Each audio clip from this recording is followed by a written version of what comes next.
nggak bisa langsung pokoknya misalkan bapak mamanya adalah atlet bulu tangkis, pokoknya anaknya olahraganya cuma bulu tangkis doang dari ya nggak gitu juga gitu ya, karena mungkin orang tuanya bakat di bulu tangkis, tapi kan kita juga suka lihat bahwa misalkan papa mamanya atlet apa, cabang olahraga apa, anaknya atlet juga tapi cabang olahraga yang berbeda gitu ya. Bakat itu sebenarnya memang bawaan kah dok, atau harus perlu dilatih gitu. Nah kalau dari sisi dokter tuh gimana sih dok kalau mengenai bakat? Nah, kalau bakat dikembangkan itu kan sebenarnya tersieri ya. Maksudnya ketika itu semua sudah terpenuhi, baru deh anaknya udah oke nih tumbuh kembangnya secara pertumbuhan, yaitu bertambah berat dan volume gitu ya.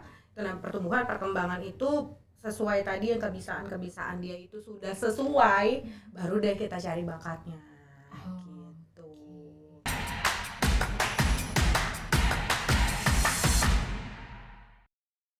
Halo, kita kembali lagi bersama Ini kita berdua guys. Akhirnya ya. Biasanya selalu ada jejaka di antara kita. Betul. Hari ini kita Girls Day. Gaya banget Girls Day. Gimana? Apa kabar Dokter Rebecca? Hai, halo.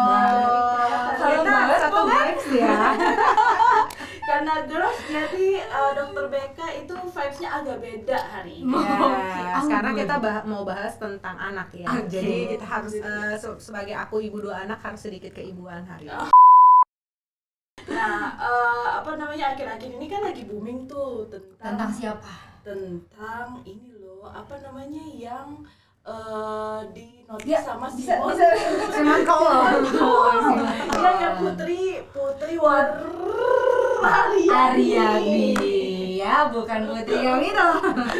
Tapi Putri Aryani. Jadi kan beritanya tuh si Putri Aryani kan bener-bener booming banget tuh ya waktu dia menang di bukan menang, apa sih, dikasih golden ticket. Golden ticket ya dong. Iya itu lah ya pokoknya yang di American Got Talent. Nah, terus kayak wow, itu bakatnya oke banget gitu ya. Sejak kapan gitu Padahal loh. disabilitas kalau nggak salah ya. Iya betul, tapi dia tidak membatasi dirinya dan dia punya kelebihan. Keren sih gitu. Nah di sini kita mau bahas nih. Jadi kayak bakat itu sebenarnya memang bawaan kah dok, atau harus perlu dilatih gitu. Nah kalau dari sisi dokter tuh gimana sih dok kalau mengenai bakat? pas banget Karena nih. seru banget nih kalau soal bakat itu kayak kita balik lagi, bakat gue apa ya? Kita yang masih mencari bakat. Oke, berhubung bulan ini bulan Juli, bulan Hari Anak Nasional, sebentar lagi pas banget gitu ya. Jadi dulu tuh waktu aku kecil tuh aku kayak sangat menunggu-nunggu bulan Juli, karena itu adalah bulan di mana ada Hari Anak Nasional gitu ya. Jadi pasti di sekolah tuh kayak banyak perlombaan. Terus kadang-kadang tuh ada suka susu gratis gitu loh, dateng ke sekolah gitu ya. Jadi very memorable gitu. Terus in other hand, setiap hari ibu gitu ya, mamiku suruh pijitin. Jadi kayak hari anak kita yang dimanjain gitu ya, boleh jajan gitu pas hari ibu. Terus aku yang suruh pijitin. Ini kan hari ibu, kalian harus pijitin mami gitu. Anaknya Nah, oke. Bicara tentang bakat, nah aku tuh sempat nyari-nyari ketika kemarin di sharing tentang bahasan kita hari ini, terus aku sempat nyari ya, karena sebenarnya bakat itu artinya apa sih gitu. Ternyata memang dari beberapa penelitian, maksudnya aku lihat dari jurnal-jurnal gitu, ternyata memang bakat itu adalah bawaan alamiah, which is bawaan alami, which is nature gitu. Memang dibawa dari dalam kita masih dalam birth ya. Yes. Jadi itu adalah bawaan alamiah, which is itu adalah dari dalam tubuh kita, dari dalam lah gitu ya, bukan yang hasil latihan, bukan yang hasil nurture atau hasil pola asuh, enggak. Tapi yang namanya bakat yang aku sudah cari-cari memang gitu ya, itu adalah yang alamiah atau yang naturally kita punya kayak gitu sih. itu namanya bakat. Nah, yang namanya potensi ya beda lagi gitu ya. Kalau potensi ya bisa aja dia hasil latihan, dia hasil minat gitu ya, dia hasil kadang kan minat dan bakat gitu ya. Itu apa sih gitu kan. Nah, somehow itu susah dibedakan karena minat itu juga ketika dia diasah, ketika dia dilatih, dia bisa mengalahkan bakat gitu. Somehow gini, ada orang yang dari minat musik, misalkan simply dia pertama dia cuma suka artisnya doang gitu ya, dia suka misalkan bandnya doang gitu ya, dia mulai belajar main gitar atau main drum karena pengen imitating atau karena dia emang suka sebenarnya artisnya gitu, tapi dia belajar karena dia suka artisnya. Nah, orang berpikir lihat wah dia bakat musik, padahal kita lihat dari ke atas kayaknya nggak ada nih orang yang bisa musik gitu ya, bapaknya biasa-biasa aja gitu. Nah, itu yang akhirnya bisa menjadi misinterpretasi. Tapi balik lagi ke tadi pertanyaannya Kak Wulan sama Mbak Putri di sini, bahwa yang namanya bakat itu adalah naturally gifted gitu. Bawaan. Jadi kayak begitu kita Sebelum lahir. Because it's in our blood gitu kan. Berarti harusnya setiap manusia itu punya bakatnya masing-masing dong ya, Dok. Kalau emang bawaan dari lahir. Maksudnya gimana? Setiap bayi yang lahir itu harusnya membawa bakat Ya, masing-masing pasti dong, ya? dia punya bakat-bakat sendiri. Iya, betul. Karena memang kan setiap manusia itu pasti ada potensi ada bakatnya gitu. Dia pasti ada gitu. Mungkin itu bisa kelihatan atau enggak. Nah, gitu aja. Berarti pas lahir terus dapat bakat nih dari Tuhan gitu ya. Terus ketika ditumbuh kembangkan menjadi sebuah potensi dan dimaksimalkan, itu ada tips and triknya nggak sih, Dok? Nah, sebenarnya pada awal-awal pertumbuhan gitu ya, kita harus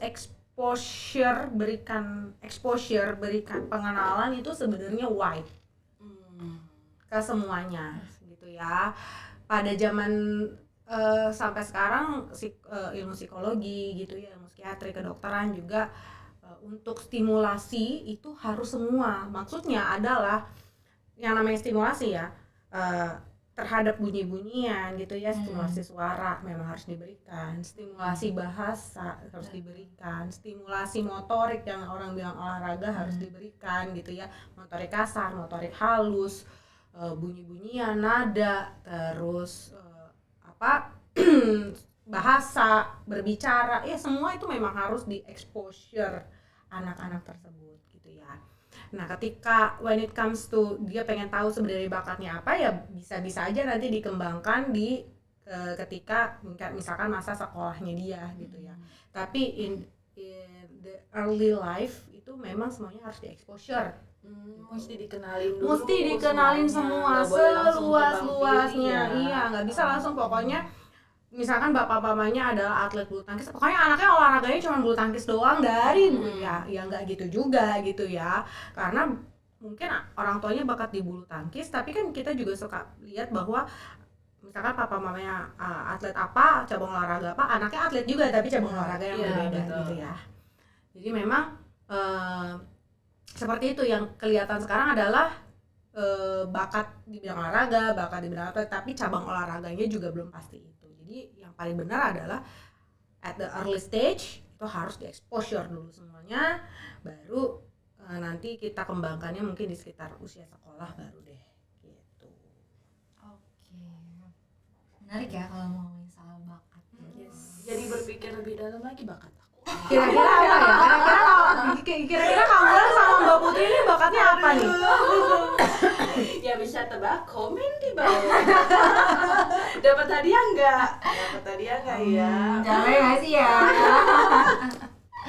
Oke, ngomongin soal bakat nih, Dok. Jadi apa sih, Dok, yang orang tua itu harus perhatikan untuk tumbuh kembang si anak biar bakat dan potensi anak itu terarah? Nah, yang pertama adalah tadi stimulasi gitu ya. Stimulasi itu tidak bisa diberikan secara pasif, harus aktif. Maksudnya adalah tuh anak kecil misalkan ada nih video di misalkan video gitu ya, saya nggak bilang di platform apapun lah gitu ya, ada video nih anaknya suruh nonton video cara membaca, cuman suruh nonton video terus besoknya dia bisa baca, nggak bisa gitu ya. Atau misalkan anaknya suruh nonton video aja cara mengajar anak berbicara gitu ya, terus anaknya besok bisa bicara, nggak bisa. Pertama adalah simulasi yang aktif dari orang tuanya ya.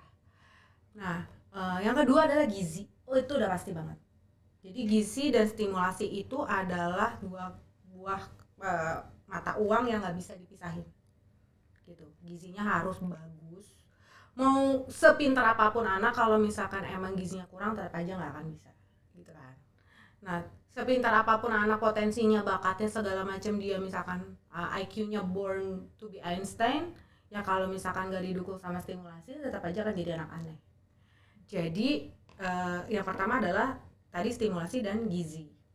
Nah, terus kalau misalkan itu sudah terpenuhi dan yang kedua adalah selalu mengecek kurva tumbuh kembang anak itu pakai standar bakunya, bukan orang lain.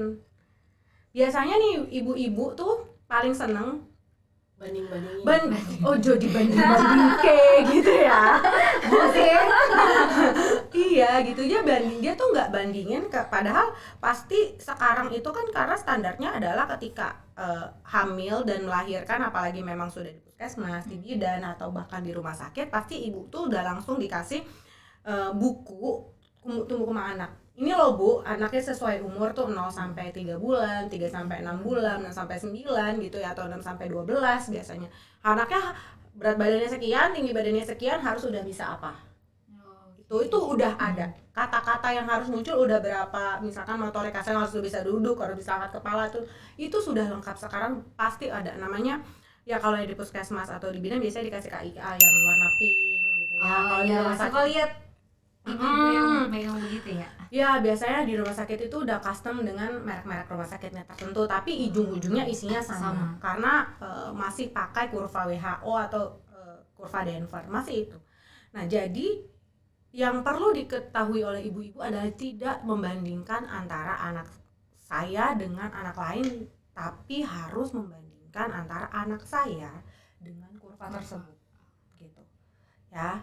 Itu yang pertama tadi saya udah bilang adalah bahwa stimulasi, yang kedua gizi, yang ketiga adalah ibunya harus proaktif untuk selalu membandingkan anaknya dengan kurva yang ada di buku tersebut. Nah, kalau bakat dikembangkan itu kan sebenarnya tersieri ya. Maksudnya ketika itu semua sudah terpenuhi, baru deh anaknya udah oke nih tumbuh kembangnya secara pertumbuhan, yaitu bertambah berat dan volume gitu ya. Dan pertumbuhan perkembangan itu sesuai tadi yang kebiasaan dia itu sudah sesuai, baru deh kita cari bakatnya gitu. Nah tadi bakat itu sekarang udah banyak toolsnya untuk cari-cari kan, ada tes minat bakat, tapi itu biasanya pakai tipe kuesioner yang anaknya memang harus sudah lebih besar dan anaknya juga lagi mood untuk ngisinya ya. Mungkin kan anak umur 2 tahun udah kita kasih betul, nggak bisa kan. Nah ada yang fingerprint dan ada juga dari genetik yang memang terbaru dan memang sudah proven beberapa jurnal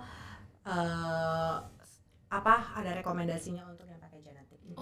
Dari genetik udah ada ya Dok? Yes, betul banget. Teknologi berkembang sangat pesat.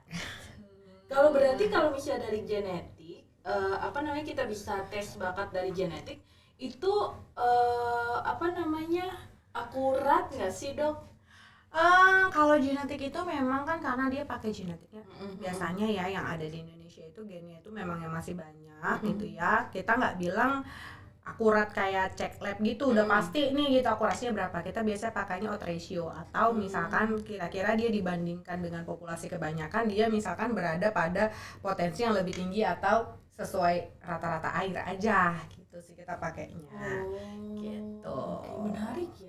Maksudnya kalau misalnya udah tahu anak kita itu apalagi kan aku kan nanti suatu-saat punya anak. Amin. Nah nanti kalau misalnya udah tahu anak kita bakatnya apa, apalagi ini dari genetik kan, berarti kan dari dalam tubuhnya sendiri kan. Nah itu kan jadi bisa lebih mengarahkan dia bakatnya ada di bidang apa. Ya betul nggak Iya, dok? betul. Meskipun stimulasinya ya tetap kita coba semuanya dulu. Yes. Karena kan dari bidang yang dia suka mungkin dia bisa minat bisa enggak gitu. Atau malah mungkin lebih tertariknya yang lain. Tapi kalau dia ada bakat di situ dan dia minat di situ, wah bisa jadi Putri Aryani kedua ya. Yes, karena talent with practice come perfect kan. Iya, comes perfect. Iya, betul banget. Teknologi udah canggih tuh Put. Yuk, bisa ya.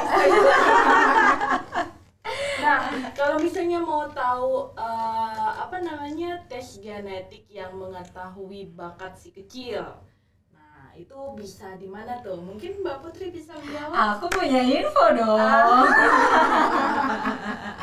Jadi kita punya tes genetik untuk tahu minat bakat anak gitu. Bakat dan karakter. Bakat dan karakter anak. Nah, ibu-ibu, para bapak-bapak juga, yuk jangan cuma ibu-ibunya doang. Yang nonton podcast ini bisa lihat di Instagramnya kita itu namanya Kidi Geni. Jadi kalau misalkan ibu-ibu, para orang tua baru yang takut ya, kalau orang zaman dulu kan pasti kayak semua dikasih anaknya gitu. Anaknya belajar matematika lah, les bahasa Inggris lah, les apapun semua diikutin gitu kan ya dok, betul gak dok? Bener banget sih, aku ada banyak banget contoh yang dari kecil tuh memang udah lesnya 5, lesnya 6 gitu kan. Maksudnya I don't know, maksudnya pasti orang tua punya purpose sendiri ya. Saya nggak ngejudge orang tua seperti apa, cuman somehow memang anak itu kan memang waktunya bermain ya. Kalau bisa ya main-main aja dulu sambil stimulasi dengan orang tua, bonding dengan orang tua.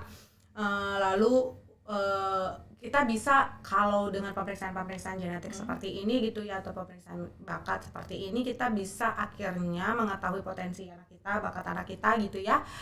Dan jadinya kita nggak trial and error. Kalau zaman dulu lebih kan terarah ya, dulu trial and error. Ini nggak berhasil, ini nggak berhasil gitu ya.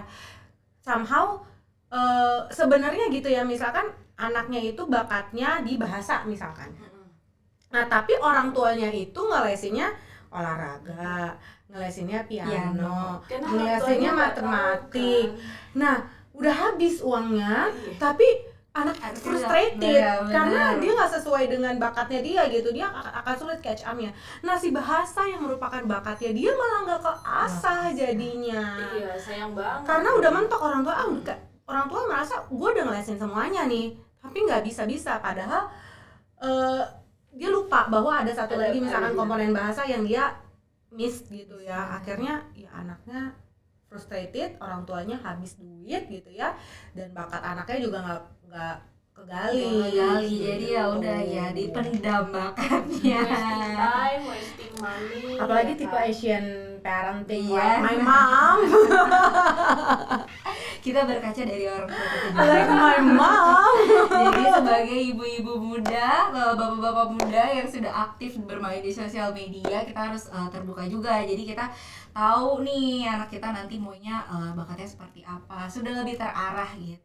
Nah, buat kepo-kepo bisa lihat di sosial medianya kita di Instagram, itu ada Instagramnya Kidi Geni. Terus ada apa lagi sosmednya? Instagram kita punya, ada website juga di genmi.id. Terus tadi kayaknya ada titipan mention Instagram @genmi_by_kalga. Aduh, Jangan lupa ya @genmi_by_kalga. Nah, aku punya satu pertanyaan lagi dok. Tadi kan katanya tes Kidi Genmi ini bisa mengetahui bakat dari genetik anak.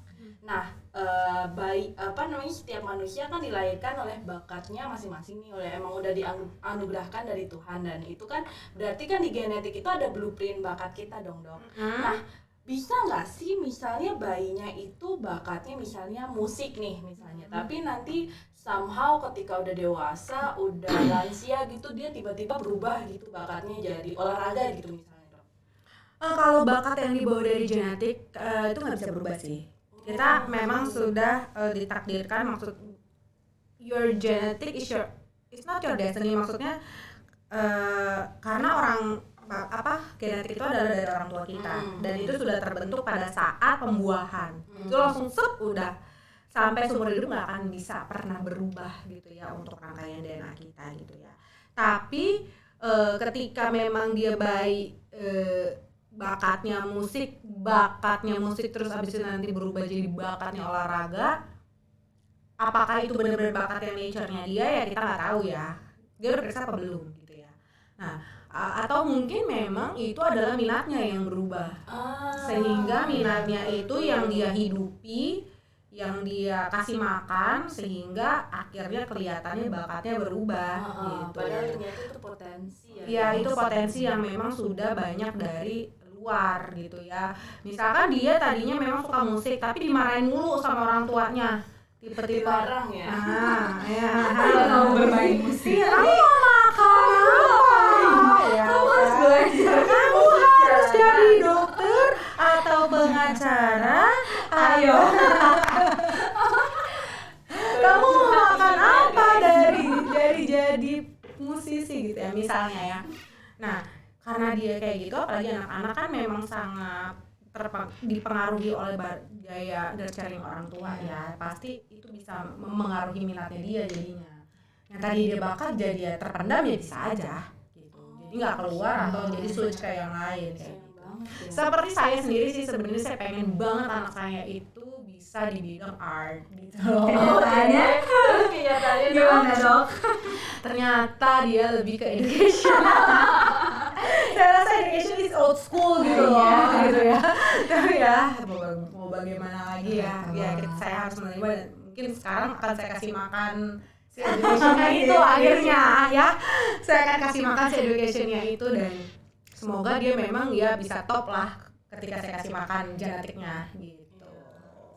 Berarti kalau misalnya ada yang mau tes genetik ini, kalau misalnya udah tahu nih anaknya apa dari hasil tes genetik ini nggak akan berubah ya dok, bisa dijadikan investasi. Bisa dijadikan investasi betul. Ya, daripada buang-buang waktu, buang-buang duit, anaknya overwhelmed gitu kan, mendingan dites aja, lalu nanti kelihatan kan ada bakatnya apa dan siapa tahu bisa jadi potensi juga ke arah sana. Sangat menarik podcast kita siang ini tentang bakat anak. Ya tersindir, aduh aku bakatnya apa? Tes ini nih. Ini nggak cuma terbuka buat anak-anak kok. Oh iya. Bakatnya apa gitu kan? Tahu malu terlihat bakat dan tersindir lagi nih. Ada ternyata nggak ada gitu kan? Tapi ada nggak sih manusia yang nggak ada bakatnya? Nggak mungkin ya dok. Enggak sih, pasti ada. Even sebenarnya kayak anak-anak yang memang harus lahir dengan satu kondisi tertentu ya, misalkan yang tadi dengan putri dan lain-lain lah yang tidak bicara, pasti ada. Pasti ada tuh guys. Cara taunya bisa cek di sini. Jualan terus. Di sini sudah ada apa sih ini? Ya oke gitu. Jadi untuk orang tua tadi sudah dijelaskan juga sama Dokter Rebecca gimana untuk tahu mengarahkan tumbuh kembang anak itu seperti apa. Kemudian stimulasi harus diingat, tadi Dokter Rebecca bilang mention stimulasi. Ayo stimulasi aktif ya. Yes, Tua di sini jangan suruh anaknya nonton aja ya, udah berharap anaknya bisa dari nonton gitu ya. Please. Ditemenin anaknya. Ditemenin, dikasihkan waktu, harus ada interaksi dengan anak. Oke. Kalau gitu kita bisa lanjut lagi ke next sesi berikutnya di sesi tanya Dok Beka dengan tema yang lain. Betul. Dan hari ini kita izin tutup dulu untuk. Oh iya, aku mau ngomong juga kalau misalkan Genomeds itu punya hal-hal yang interest yang mau ditanya atau ada yang mau kayaknya enak nih next itunya tentang ini gitu. Boleh banget komen. Boleh banget. Nanti semua dijawab oleh Dokter Rebecca. Kita menyampaikan aja. Dokter Rebecca yang akan menjawab sesuai dengan nama podcastnya Tanya Rebecca. Oke, sekian dari podcast kita hari ini. Sampai bertemu kembali di next podcast. podcast. Next podcast.